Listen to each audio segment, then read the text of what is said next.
Salut à tous, le journal du foot de ce lundi 4 avril. Le show Kylian Mbappé à tous les étages, le buteur du PSG a encore réalisé une performance XXL dimanche soir lors de la victoire face à Lorient, 5-1 au Parc des Princes.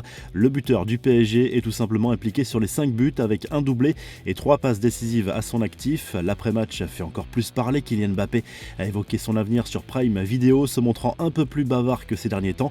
Je n'ai pas encore pris ma décision, tout le monde sait que je n'ai pas fait mon choix, je réfléchis parce qu'il y a de nouveaux éléments, plein de choses, plein de paramètres, je n'ai pas envie de me tromper, j'ai envie de faire le bon choix, a lâché l'international français. Le club parisien pourrait lui offrir le brassard de capitaine pour le convaincre qu'il est bien au centre du projet désormais. Ces propos font évidemment réagir en Espagne où le Real Madrid, grand admirateur de l'attaquant français, suit avec attention et un peu de fébrilité ce nouveau cap potentiel dans ce dossier.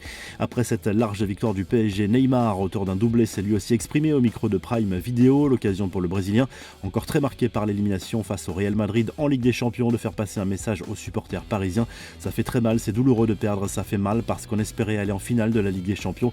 Je sais que c'est compliqué pour les supporters d'accepter cette défaite, mais ça l'est encore plus pour nous, a confié la star parisienne.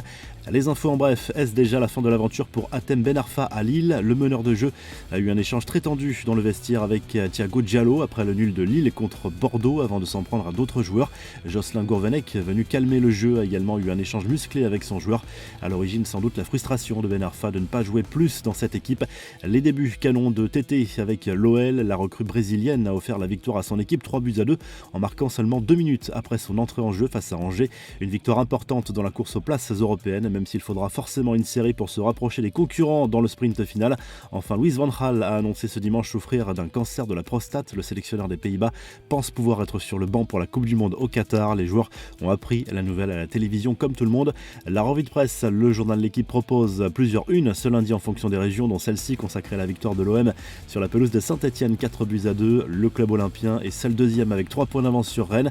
Un mini-break est fait sur Nice, désormais relégué à 5 points et rattrapé par Strasbourg. Le quotidien évoque également dans ses colonnes les sifflets à l'encontre du défenseur espagnol Sergio Ramos, entré en jeu en fin de match contre Lorient et conspué par les supporters parisiens à chaque ballon touché. En Espagne, le Mundo Deportivo revient sur ce choc entre le Barça et le FC Séville, remporté par le club catalan 1-0 grâce à un but magnifique de Pedri. Les Blaugrana prennent la deuxième place de la Liga devant les Sévillans avec un match en moins au compteur.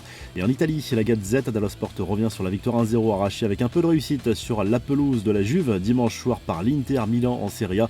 Les derniers espoirs de titre s'envolent pour la vieille dame alors que les Nerazzurri reviennent à 3 points de l'AC Milan qui reçoit Bologne dans la soirée. On vous laisse avec le classement des meilleurs buteurs dans les grands championnats européens. N'hésitez pas à liker et à vous abonner pour nous retrouver très vite pour un nouveau journal du foot.